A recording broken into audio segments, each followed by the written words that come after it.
down, yeah. I've been feeling so, I've been.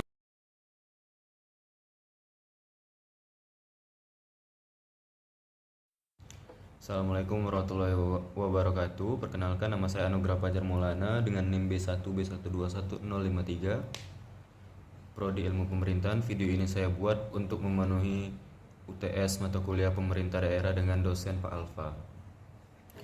Video ini membahas tentang otonomi khusus bagi daerah-daerah provinsi di Indonesia. Salah satunya adalah Provinsi Papua. Otonomi khusus bagi Provinsi Papua adalah kewenangan khusus yang diakui dan diberikan kepada Provinsi Papua untuk mengatur dan mengurus kepentingan masyarakat setempat. Menurut Prakarsa sendiri, berdasarkan aspirasi dan hak-hak dasar masyarakat Papua. Otonomi khusus bagi Provinsi Papua ditetapkan dalam Undang-Undang Nomor 21 Tahun 2001 yang memberikan kewenangan yang lebih luas kepada Provinsi Papua untuk mengatur dan mengurus diri sendiri. Melalui Undang-Undang 21 tahun 2001 tersebut, Provinsi Papua yang kemudian dimekarkan menjadi Provinsi Papua di tahun 2006 diamanahkan tanggung jawab yang lebih besar dalam penyelenggaraan pemerintahan dan pengaturan pemanfaatan kekayaan alam untuk sebesar-besarnya kemakmuran rakyat Papua sesuai dengan peraturan perundang-undangan yang berlaku. Undang-undang ini juga memiliki semangat rekonsiliasi dan penyelesaian masalah yang ada di Provinsi Papua secara menyeluruh serta memberikan pengakuan dan penghormatan atas hak-hak dasar orang asli Papua serta pemberdayaannya secara strategis dan mendasar. Menurut Undang-Undang Nomor 32 Tahun 2004, Pasal 1 Nomor 5, definisi otonomi daerah yaitu sebagai hak wewenang dan kewajiban daerah otonom untuk mengatur dan mengurus sendiri urusan pemerintah dan kepentingan masyarakat setempat sesuai dengan peraturan perundang-undangan melalui otonomi daerah. Pemerintah pusat secara langsung memberikan keleluasaan bagi pemerintah daerah untuk mengembangkan potensi yang dimilikinya demi kesejahteraan masyarakat di daerah tersebut. Hal ini dilatar belakangi oleh kebijakan desentralisasi yang dituangkan dalam otonomi daerah serta semangat memajukan kesejahteraan masyarakat daerah. Desentralisasi sendiri merupakan penyerahan kewenangan dari pemerintah pusat kepada pemerintah daerah untuk mengurusi urusan rumah tangganya sendiri berdasarkan prakarsa dan aspirasi dari rakyatnya dalam kerangka Negara Kesatuan Republik Indonesia. Dengan adanya desentralisasi, maka muncullah otonomi bagi suatu pemerintahan daerah. Desentralisasi sebenarnya adalah istilah dalam keorganisasian yang secara sederhana didefinisikan sebagai penyerahan kewenangan. Dalam kaitannya dengan sistem pemerintahan Indonesia, desentralisasi akhir-akhir ini seringkali dikaitkan dengan sistem pemerintahan karena dengan adanya desentralisasi sekarang menyebabkan perubahan paradigma pemerintahan di Indonesia seperti yang telah dijelaskan tadi bahwa desentralisasi berhubungan dengan otonomi daerah. Sebab otonomi daerah merupakan kewenangan suatu daerah untuk menyusun, mengatur, dan mengurus daerahnya sendiri tanpa ada campur tangan serta bantuan dari pemerintah pusat. Jadi dengan adanya desentralisasi diharapkan akan memberikan dampak positif pada pembangunan daerah-daerah yang tertinggal dalam suatu negara, sehingga daerah tersebut dapat mandiri dan secara otomatis dapat memajukan pembangunan nasional. Pengaruh kebijakan otonomi khusus bagi pendidikan di daerah Papua sangat penting untuk diterapkan karena Papua memiliki kondisi sosial ekonomi dan geografis yang unik dibandingkan dengan daerah lain di Indonesia. Beberapa permasalahan yang dihadapi oleh pendidikan di Papua antara lain rendahnya kualitas pendidikan, kurangnya sarana dan prasarana pendidikan, kesulitan mendapatkan tenaga pengajar, serta sulitnya akses ke wilayah-wilayah terpencil. Otonomi khusus yang diberikan kepada Papua sejak tahun 2001 seharusnya memberikan dampak positif bagi perkembangan pendidikan di daerah ini. Dengan adanya kewenangan untuk mengatur pendidikan sendiri, diharapkan Papua dapat mengembangkan sistem pendidikan yang sesuai dengan kebutuhan dan kondisi daerahnya. Namun implementasi kebijakan otonomi khusus ini masih menghadapi berbagai kendala. Salah satu dampak positif dari kebijakan otonomi khusus bagi pendidikan di Papua adalah peningkatan anggaran pendidikan sejak diberlakukannya kebijakan ini oleh pemerintah pusat yang telah meningkatkan alokasi dana untuk Papua, termasuk untuk sektor pendidikan. Hal ini seharusnya membantu memperbaiki kondisi pendidikan di daerah ini, namun masih banyak kendala yang dihadapi dalam implementasi kebijakan otonomi di Papua. Salah satu kendala utama adalah terbatasnya sumber daya manusia yang berkualitas di daerah ini. Sulitnya mencari tenaga kerja yang memenuhi standar kualitas pendidikan yang ditetapkan, terutama di wilayah-wilayah terpencil. Menjadi salah satu masalah utama. Selain itu, infrastruktur pendidikan yang masih kurang mencukupi, minimnya akses terhadap teknologi dan informasi, serta tingginya angka putus sekolah dan angka buta aksara juga menjadi penghambat dalam meningkatkan kualitas pendidikan di Papua. Selain itu, kebijakan otonomi khusus juga memiliki dampak yang tidak selalu positif bagi pendidikan di Papua. Misalnya masih terjadi ketimpangan dalam alokasi anggaran pendidikan antara kabupaten atau kota di Papua. Beberapa kabupaten kota masih kurang mendapatkan alokasi anggaran yang cukup sehingga menghambat pembangunan pendidikan di wilayah tersebut. Masalah utama yang menjadi penghambat dalam meningkatkan kualitas pendidikan di Papua yaitu terbatasnya sumber daya manusia yang berkualitas, sulitnya mencari tenaga kerja yang memenuhi standar kualitas pendidikan yang ditetapkan terutama di wilayah-wilayah terpencil, infrastruktur pendidikan yang masih kurang mencukupi, minimnya akses terhadap teknologi dan informasi, serta tingginya angka putus sekolah dan angka buta aksara. Selain itu, kurangnya keterlibatan masyarakat dalam pengambilan keputusan tentang pendidikan juga menjadi masalah tersendiri. Selanjutnya ada otonomi dari Provinsi Aceh. Alasan Aceh menjadi provinsi yang memiliki otonomi khusus yaitu pada Provinsi Aceh, desentralisasi asimetris yang dilaksanakan lahir karena adanya kesepakatan perjanjian damai antara Gerakan Aceh Merdeka dengan pemerintah Republik Indonesia pada tanggal 15 Agustus 2005 atau yang lebih dikenal dengan Mau Helsinki. Perjanjian tersebut kemudian dituangkan dalam Undang-Undang Nomor 11 Tahun 2006 tentang Pemerintahan Aceh atau UPA yang telah mengatur agar Provinsi Aceh memiliki kekhususan melalui konsep desentralisasi asimetris, namun masih berada dalam kerangka sistem pemerintahan nasional Negara Kesatuan Republik Indonesia, di mana dalam pengaturannya dinyatakan bahwa pemberian otonomi khusus kepada Aceh bukan hanya sekedar pemberian hak, namun juga kewajiban konstitusional yang ditujukan bagi kesejahteraan masyarakat Aceh. Sebelum Undang-Undang Nomor 11 Tahun 2006 berlaku, ada beberapa regulasi yang mengatur tentang pemerintahan Provinsi Aceh. Pengaturan tersebut ialah Undang-Undang Nomor 24 Tahun 1956, Undang-Undang Nomor 44 Tahun 1999, Undang-Undang Nomor 18 Tahun 2001. Dalam berbagai aturan tersebut, nama Provinsi Aceh mengalami perubahan dari Daerah Istimewa Aceh menjadi Nanggro Aceh Darussalam dan Aceh. Undang-Undang Nomor 24 Tahun 1956 tentang pembentukan daerah otonom Provinsi Aceh dan perubahan peraturan Provinsi Sumatera Utara telah mengatur bahwa Aceh dan Sumatera Utara merupakan daerah otonomi yang terpisah dan berhak untuk mengatur dan mengurus rumah tangganya sendiri. Undang-Undang Nomor 44 Tahun 1999 tentang penyelenggaraan keistimewaan Provinsi Daerah Istimewa Aceh menyatakan bahwa keistimewaan daerah Aceh merupakan pengakuan bangsa Indonesia kepada daerah Aceh yang memiliki nilai-nilai hakiki masyarakat secara turun-temurun. Bahkan nilai-nilai tersebut telah dijadikan sebagai landasan spiritual, moral, dan kemanusiaan masyarakat Aceh. Dalam hal penyelenggaraan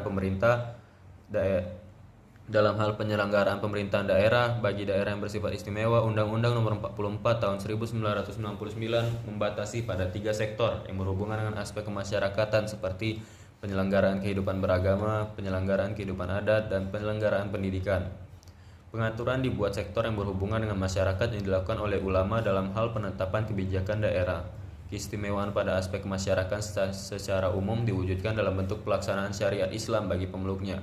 Adapun yang dimaksud dengan syariat Islam adalah tuntutan ajaran Islam dalam semua aspek kehidupan. Selanjutnya, Undang-Undang Nomor 18 Tahun 2001 tentang otonomi khusus bagi daerah istimewa Aceh sebagai provinsi NAD memuat pengaturan terkait perubahan penerapan asas penyelenggaraan pemerintah di Indonesia dari asas sentralisasi menjadi desentralisasi. Undang-Undang Nomor 18 Tahun 2001 pada prinsipnya mengatur kekhususan kewenangan pemerintahan di Provinsi Aceh yang berbeda dari kewenangan pemerintah daerah lainnya, sebagaimana yang diatur dalam Undang-Undang Nomor 22 Tahun 1999 tentang pemerintahan daerah dan Undang-Undang Nomor 25 Tahun 1999 tentang perimbangan keuangan antara pemerintah pusat dan daerah. Hal mendasar dari undang-undang ini adalah pemberian kesempatan yang lebih luas untuk mengatur dan mengurus rumah tangga sendiri, termasuk sumber-sumber ekonomi, menggali dan memberdayakan sumber daya alam dan sumber daya manusia, menumbuh kembangkan prakarsa kreativitas dan demokrasi, meningkatkan peran serta masyarakat, menggali dan mengimplementasikan tata bermasyarakat yang sesuai dengan nilai luhur kehidupan bermasyarakat Aceh, memfungsikan secara optimal Dewan Perwakilan Daerah Provinsi Nanggro Aceh Darussalam dalam memajukan penyelenggaraan pemerintah di Provinsi Nanggro Aceh Darussalam, mengaplikasikan syariat Islam dalam kehidupan bermasyarakat, yang mana undang-undang tersebut kemudian menjadi cikal bakal pemberian otonomi khusus kepada Provinsi Aceh untuk menjalankan rumah tangganya sendiri. Meski demikian, undang-undang ini kemudian dicabut dengan berlakunya Undang-Undang Nomor 11 Tahun 2006 tentang Pemerintahan Aceh yang berlaku hingga saat ini. Ketentuan dalam Undang-Undang Nomor 11 Tahun 2006 mengenai perlunya norma standar prosedur dan urusan yang bersifat strategis nasional menjadi kewenangan pemerintah pusat.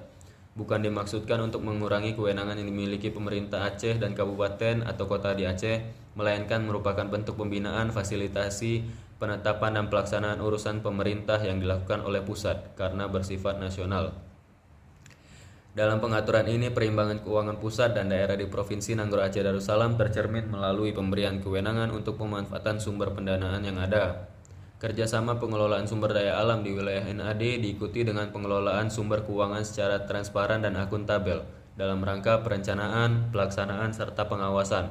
Sementara itu, dalam rangka mendukung pertumbuhan ekonomi masyarakat Aceh, dilakukan pembangunan infrastruktur, penciptaan lapangan kerja, dan pengentasan kemiskinan dan kemajuan kualitas pendidikan. Dengan demikian, pemanfaatan dana otonomi khusus merupakan bagian yang tak terpisahkan dari pertumbuhan ekonomi nasional. Penerapan otonomi khusus yang diberikan pemerintah Indonesia terhadap Provinsi Aceh, yaitu ada regulasi. Setelah Undang-Undang PA berlaku, ditemukan beberapa permasalahan dalam implementasinya. Dalam hal peraturan turunan dari Undang-Undang Nomor 11 Tahun 2006 tentang Pemerintahan Aceh, ditemukan bahwa masih terdapat 3 rancangan peraturan pemerintah yang belum ditetapkan, yaitu pertama, rancangan pemerintah tentang standar, norma, dan prosedur pembinaan dan pengawasan PNS Provinsi Aceh dan kabupaten kota. Kedua, rancangan pemerintah pusat tentang nama Aceh dan gelar pejabat pemerintah Aceh. Ketiga, rancangan pemerintah pusat tentang penyerahan prasarana pendanaan personil dan dokumen terkait dengan pendidikan madrasah ibtidaiyah dan madrasah sanawiyah. Dana otonomi khusus. Masalah yang berikutnya ialah terkait dengan dana otonomi khusus sesuai dengan ketentuan pada pasal 183 ayat 2 Undang-Undang Nomor 11 Tahun 2006 tentang Pemerintahan Aceh. Dana otonomi khusus akan diberikan selama 20 tahun dan dimulai sejak tahun 2008. Besaran dana otonomi khusus untuk tahun pertama yaitu tahun 2008 hingga tahun ke-15 yaitu tahun 2022 besarnya setara dengan 2% dari plafon dana alokasi umum nasional. Sedangkan untuk tahun ke-16 yaitu tahun 2023 hingga tahun ke-20 2028 besarnya setara dengan 1% dari plafon dana alokasi umum nasional. Secara kumulatif, dana otonomi khusus hingga tahun 2019 sudah diberikan sebesar 73,3 triliun. Meskipun demikian, Provinsi Aceh masih tergantung dengan keberadaan dana otonomi khusus, di mana dana otonomi khusus berkontribusi lebih dari 50% dari anggaran pendapatan dan belanja daerah. Dan dalam pelaksanaannya masih terdapat permasalahan terkait alokasi dana antara pemerintah provinsi dan kabupaten atau kota, yang dimana juga bermasalah di bidang pertahanan. Menurut Undang-Undang PA Aceh diberikan kekhususan dalam pengelolaan sumber daya alam termasuk bidang tanah. Hal tersebut menjadi salah satu urusan wajib yang diberikan oleh pemerintah pusat kepada pemerintah Aceh sebagai daerah khusus. Pasal 16 Undang-Undang Pemerintah menyebutkan bahwa sejumlah urusan wajib yang menjadi kewenangan pemerintah Aceh diantaranya pelayanan pertanahan skala Aceh atau lintas kabupaten atau kota, sedangkan pasal 17 Undang-Undang PA menyebutkan salah satu urusan wajib pemerintah kabupaten atau kota adalah pelayanan pertanahan skala kabupaten atau kota. Oleh sebab itu, belum adanya peraturan tentang pertanahan menimbulkan khawatir bagi pemegang hak guna usaha dan hak guna bangunan terkait kepastian hukum tentang hak atas tanah yang dimilikinya. Bila ketentuan pasal 213 dan pasal 214 diimplementasikan berkaitan dengan peraturan perundang-undangan ini, sebenarnya tidak terjadi tumpang tindih peraturan di bidang pertanahan dengan adanya UU PA, karena yang diatur di dalam UU PA adalah khusus tentang pemberian hak guna usaha dan hak guna bangunan, sebagaimana diatur pasal 213 dan pasal 214 UU PA. Meski demikian, pemberian HBU dan HGB ini harus tetap sesuai dengan norma standar dan prosedur yang berlaku secara nasional, sehingga perlu dilakukan penyesuaian terhadap aturan teknis terkait pemberian hak guna usaha dan hak guna bangunan yang berlaku selama ini, khusus untuk Provinsi Aceh. Sama halnya dengan implementasi pasal 213 dan pasal 214 serta pasal 215 UU PA. Dalam rencana pelaksanaannya perlu dilakukan diskusi diskusi dengan pendapat dengan pemerintah Provinsi Aceh agar mempunyai pemahaman dan persepsi yang sama tentang maksud dan tujuan yang diatur di dalam UU-PA khususnya terkait pertanahan. Selanjutnya ada otonomi khusus daerah khusus Ibu Kota Jakarta. Daerah khusus adalah daerah yang diberikan otonomi khusus. Kekhususan tersebut diberikan oleh pemerintah karena kawasan atau daerah ini merupakan kawasan strategis yang secara nasional menyangkut hajat hidup orang banyak, baik dari sudut politik, sosial budaya, lingkungan, dan pertahanan keamanan. Dalam daerah khusus ini diselenggarakan fungsi-fungsi pemerintahan tertentu sesuai kepentingan nasional. Daerah-daerah yang diberikan otonomi khusus ini adalah Provinsi Daerah Khusus Ibu Kota Jakarta, Provinsi Nanggro Aceh Darussalam, Provinsi Papua, serta Daerah Istimewa Yogyakarta. Provinsi DKI Jakarta merupakan salah satu daerah khusus yang berkedudukan sebagai Ibu Kota Negara Kesatuan Republik Indonesia. Provinsi DKI Jakarta adalah daerah khusus sebagai daerah otonom pada tingkat provinsi yang memiliki kekhususan tugas, hak, kewajiban, dan tanggung jawab tertentu dalam penyelenggaraan pemerintah dan sebagai tempat kedudukan perwakilan negara asing, serta pusat atau perwakilan lembaga internasional. Penyelenggaraan pemerintahan Provinsi DKI Jakarta dilaksanakan menurut asas otonomi, asas dekonsentrasi, asas tugas pembantuan, dan kekhususan sebagai Ibu Kota Negara Kesatuan Republik Indonesia. Sebagai Ibu Kota Negara, peran dan kedudukan Provinsi DKI Jakarta berbeda dengan provinsi lain di Indonesia, di mana Provinsi DKI Jakarta harus dapat mengakomodasikan peran lokal nasional dan internasional, di mana dalam perkembangannya Provinsi DKI Jakarta tumbuh menjadi pusat kegiatan yang sering menjadi tolak ukur pembangunan dan stabilitas keamanan nasional atau juga disebut barometer Indonesia. Daerah khusus Ibu Kota Jakarta sebagai Ibu Kota Negara Kesatuan Republik Indonesia sebagai pusat pemerintahan dan sebagai daerah otonom berhadapan dengan karakteristik permasalahan yang sangat kompleks dan berbeda dengan provinsi lain. Kompleksitas permasalahan tersebut berkaitan dengan keberadaannya sebagai pusat pemerintahan negara, faktor luas wilayah yang terbatas, jumlah dan populasi penduduk yang tinggi dengan segala dampak yang ditimbulkannya, serta aspek-aspek pemukiman, penataan wilayah, urbanisasi, keamanan, transportasi, pengelolaan kawasan khusus, dan masalah sosial kemasyarakatan lain yang memerlukan pemecahan masalah secara sinergis melalui berbagai instrumen. Oleh karena itu, perlu diberikan kekhususan tugas, hak, kewajiban, dan tanggung jawab dalam penyelenggaraan pemerintahan daerah. Pemerintah mengeluarkan Undang-Undang Nomor 29 Tahun 2007 tentang Pemerintahan Provinsi Daerah Khusus Ibu Kota Jakarta sebagai Ibu Kota Negara Kesatuan, yaitu tercantum pada Undang-Undang Nomor 29 Tahun 2007. Undang-undang ini mengatur kedudukan khusus Provinsi DKI Jakarta sebagai Ibu Kota Negara.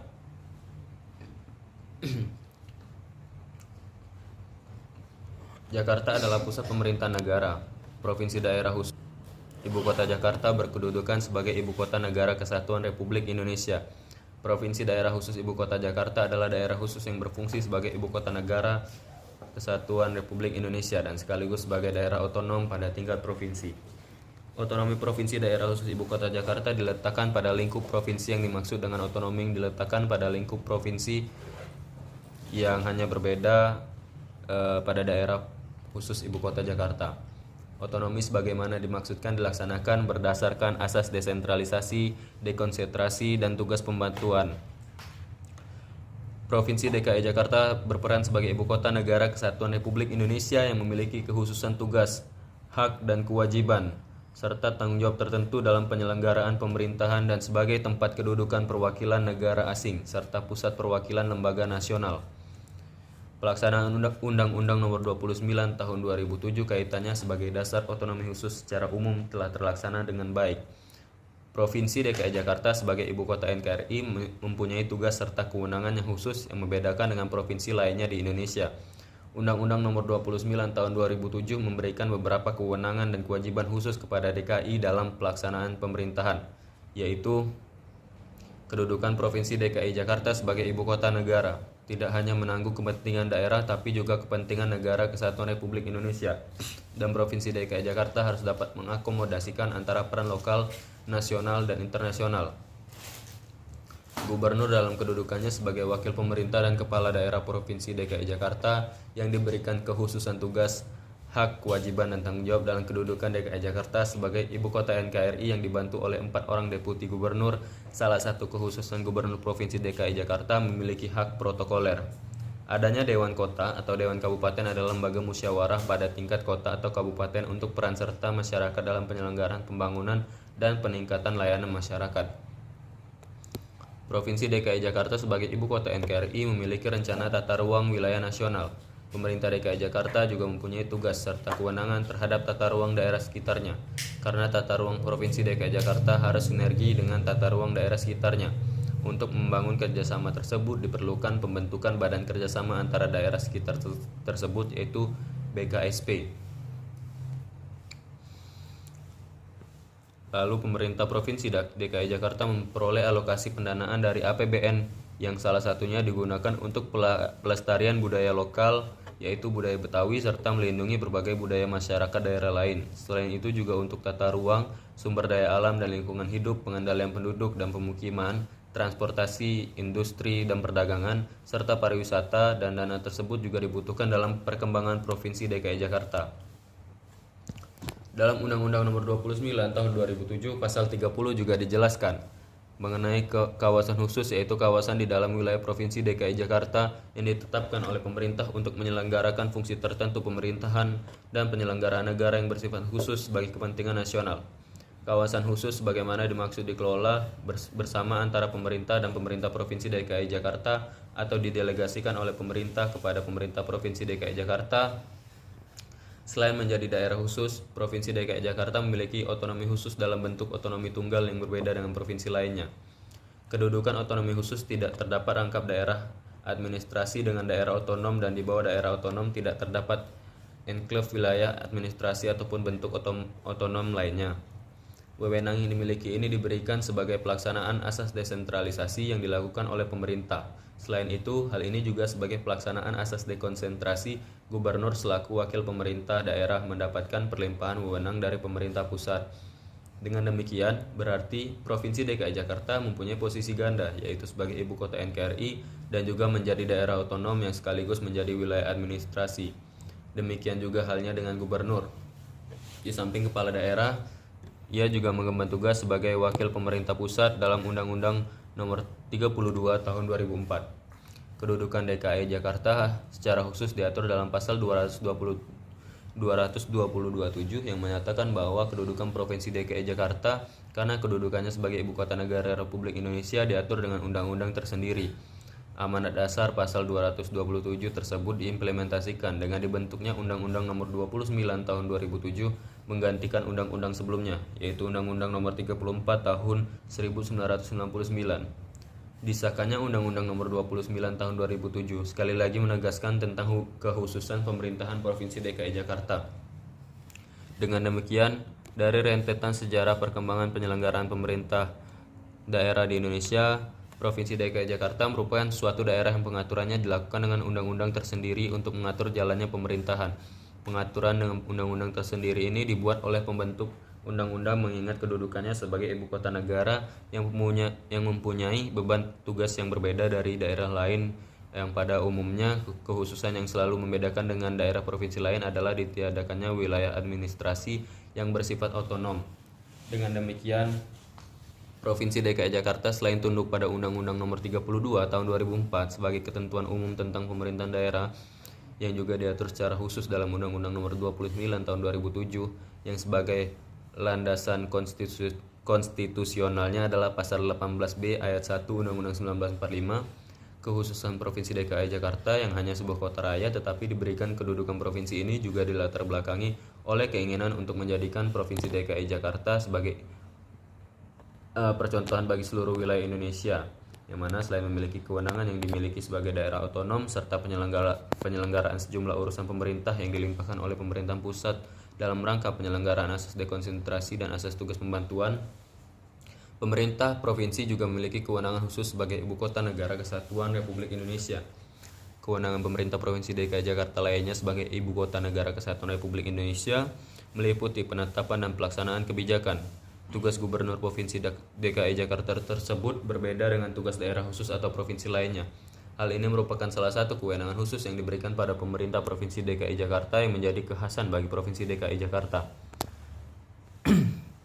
Gubernur dalam hal ini sebagai wakil pemerintah dan kepala daerah Provinsi DKI Jakarta yang diberikan kekhususan tugas, hak, kewajiban, dan tanggung jawab dalam kedudukan Provinsi DKI Jakarta sebagai ibu kota negara, dibantu oleh 4 orang deputi gubernur sesuai dengan kebutuhan dan kemampuan keuangan daerah yang bertanggung jawab pada gubernur. Di sini kewenangan pemerintah otonomi Provinsi DKI Jakarta diletakkan pada tingkat provinsi. Penyelenggaraan pemerintah Provinsi DKI Jakarta dilaksanakan menurut asas otonomi, asas dekonsentrasi, asas tugas pembantuan dan kekhususan sebagai ibu kota negara kesatuan Republik Indonesia. Melalui pemilihan umum kepala daerah dan wakil kepala daerah, pasangan calon gubernur dan wakil gubernur yang memperoleh suara lebih dari 50% ditetapkan sebagai gubernur dan wakil gubernur terpilih. Dalam hal tidak ada pasangan calon gubernur dan wakil gubernur yang memperoleh suara, diadakan pemilihan gubernur dan wakil gubernur putaran kedua yang diikuti oleh pasangan calon yang memperoleh suara terbanyak pertama dan kedua pada putaran pertama. Selanjutnya, otonomi daerah di Daerah Istimewa Yogyakarta. Daerah Istimewa Yogyakarta adalah provinsi tertua kedua di Indonesia setelah Jawa Timur yang dibentuk oleh pemerintah negara bagian Indonesia. Provinsi ini juga memiliki status istimewa atau otonomi khusus. Status ini merupakan sebuah warisan dari zaman sebelum kemerdekaan menurut Babat Giyanti. Yogyakarta atau Ngayogyakarta dalam bahasa Jawa adalah nama yang diberikan Pakubuwono, yaitu Raja Mataram tahun 1716 dan 1700 sampai 1727 sebagai pengganti nama pesanggrahan Gartiwati. Yogyakarta berarti Yogya yang kerta, Yogya yang makmur, sedangkan Ngayogyakarta Hadiningrat berarti Yogya yang makmur dan yang paling utama. Sumber lain mengatakan nama Yogyakarta diambil dari nama ibu kota Sanskrit Ayodhya dalam epos Ramayana. Dalam penggunaannya sehari-hari, Yogyakarta lazim diucapkan Jogja atau Ngayogyakarta. Sebelum Indonesia merdeka, Yogyakarta sudah mempunyai tradisi pemerintahan karena Yogyakarta adalah kesultanan. Termasuk di dalamnya terdapat juga Kadipaten Paku Alam, daerah yang mempunyai asal-usul dengan pemerintahannya sendiri. Di zaman penjajahan Hindia Belanda disebut Zelfbesturende Landskapen. Di zaman kemerdekaan disebut dengan nama daerah Swapraja. Kesultanan Yogyakarta mengalami perpecahan setelah Belanda menganggap Sultan Yogyakarta tidak patuh terhadap mereka. Kerajaan Yogyakarta dipecah menjadi Kesultanan Yogyakarta dan Kadipaten Pakualam atau wilayah kekuasaan lebih sempit. Pembagian wilayah tersebut menjadi cikal bakal daerah istimewa Yogyakarta yang merupakan negara bagian dari masa penjajahan Belanda, Inggris, Hindia Belanda, dan Jepang. Masa penjajahan Belanda, status Kesultanan Yogyakarta adalah pada masa Jepang yang biasa disebut koti setingkat. Status ini mengatur kewenangan untuk mengatur dan mengurus negaranya sendiri di bawah pengawasan pemerintah penjajah. Pembentukan daerah istimewa Yogyakarta sebagai daerah otonomi khusus. Pada saat ini Keraton Yogyakarta dipimpin oleh Sri Sultan Hamengkubuwono X dan Puro Paku Alam oleh Sri Paduka Paku Alam 9. Keduanya memainkan peranan yang sangat menentukan di dalam memelihara nilai-nilai budaya dan adat istiadat Jawa dan merupakan pemersatu masyarakat Yogyakarta dengan pasal 18 Undang-Undang 1945. Dewan Perwakilan Rakyat Provinsi Daerah Istimewa Yogyakarta menghendaki agar kedudukan sebagai daerah istimewa untuk daerah tingkat 1 tetap lestari dengan mengingat sejarah pembentukan dan perkembangan pemerintah daerahnya yang sepatutnya dihormati. Pasal 18 Undang-Undang Dasar 1945 itu menyatakan bahwa pembagian daerah Indonesia atas daerah besar dan kecil dengan bentuk susunan pemerintahannya ditetapkan dengan undang-undang dengan memandang dan mengingat dasar permusyawaratan dalam sistem pemerintahan negara dan hak-hak asal-usul dalam daerah-daerah yang bersifat istimewa. Sebagai daerah otonom setingkat, Provinsi Daerah Istimewa Yogyakarta dibentuk dengan Undang-Undang Nomor 3 Tahun 1950. Sesuai dengan maksud pasal 18 Undang-Undang Dasar 1945 tersebut, disebutkan bahwa daerah istimewa Yogyakarta adalah meliputi bekas daerah Kesultanan Yogyakarta dan daerah Pakualam. Dampak positif dan negatif dari bentuk otonomi daerah khusus di daerah istimewa Yogyakarta. Otonomi daerah mempunyai dampak positif dan negatif. Dampak positif yang bisa dirasakan adalah bahwa dengan otonomi daerah maka pemerintah daerah Yogyakarta akan mendapatkan kesempatan untuk menampilkan identitas lokal yang ada di masyarakat. Berkurangnya wewenang dan kendali pemerintah pusat mendapatkan respon tinggi dari pemerintah daerah dalam menghadapi masalah yang berada di daerahnya sendiri. Bahkan dana yang diperoleh lebih banyak daripada yang didapatkan melalui jalur birokrasi dari pemerintah pusat. Dana tersebut memungkinkan pemerintah lokal mendorong pembangunan daerah serta membangun program-program promosi kebudayaan dan juga pariwisata yang sudah mengakar dan berbudaya di Yogyakarta dengan melakukan otonomi daerah. Maka kebijakan-kebijakan pemerintah akan lebih tepat sasaran. Hal tersebut dikarenakan pemerintah daerah cenderung lebih mengerti keadaan dan situasi pada daerah masing-masing serta potensi-potensi yang ada di daerahnya daripada pemerintah pusat. Dampak negatif dari otonomi daerah adalah adanya kesempatan bagi oknum-oknum di pemerintah daerah untuk melakukan tindakan yang dapat merugikan negara dan rakyat seperti korupsi, kolusi, dan nepotisme. Selain itu, terkadang ada kebijakan-kebijakan daerah yang tidak sesuai dengan konstitusi negara yang mana dapat menimbulkan pertentangan antar daerah satu dengan daerah tetangganya atau bahkan daerah dengan negara, seperti contoh pelaksanaan undang-undang anti pornografi di tingkat daerah. Hal tersebut dikarenakan dengan sistem otonomi daerah maka pemerintah pusat akan lebih susah mengawasi jalannya pemerintahan daerah. Selain itu karena memang dengan sistem otonomi daerah membuat peranan pemerintah pusat tidak begitu berarti, otonomi daerah juga menimbulkan persaingan antar daerah yang terkadang dapat memicu perpecahan.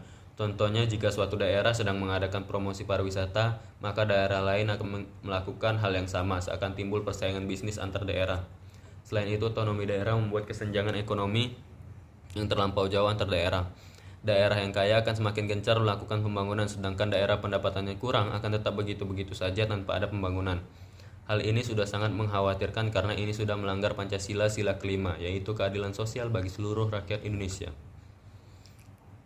Jadi kesimpulannya, daerah istimewa Yogyakarta ini sebuah provinsi yang berdasarkan wilayah Kesultanan Yogyakarta dan Kadipaten Pakualam. Selain itu ditambahkan pula mantan-mantan wilayah Kasunan Surakarta, Hadiningrat, dan Praja Mangkunagaran yang sebelumnya merupakan enklave di Yogyakarta. Sementara itu, daerah istimewa Yogyakarta adalah provinsi yang memiliki status istimewa atau otonomi khusus, yang mana status ini merupakan sebuah warisan dari zaman sebelum kemerdekaan Kesultanan Yogyakarta dan juga Kadipaten Pakualam sebagai cikal bakal atau asal-usul daerah istimewa Yogyakarta memiliki status sebagai kerajaan negara mandiri dalam pemerintahan penjajahan mulai dari VOC, Hindia Perancis, Hindia Belanda, serta sampai di Kekaisaran Jepang. Sekian penjelasan dari saya. Apabila ada salah kata mohon maaf. Wabillahi taufiq wal hidayah. Wassalamualaikum warahmatullahi wabarakatuh.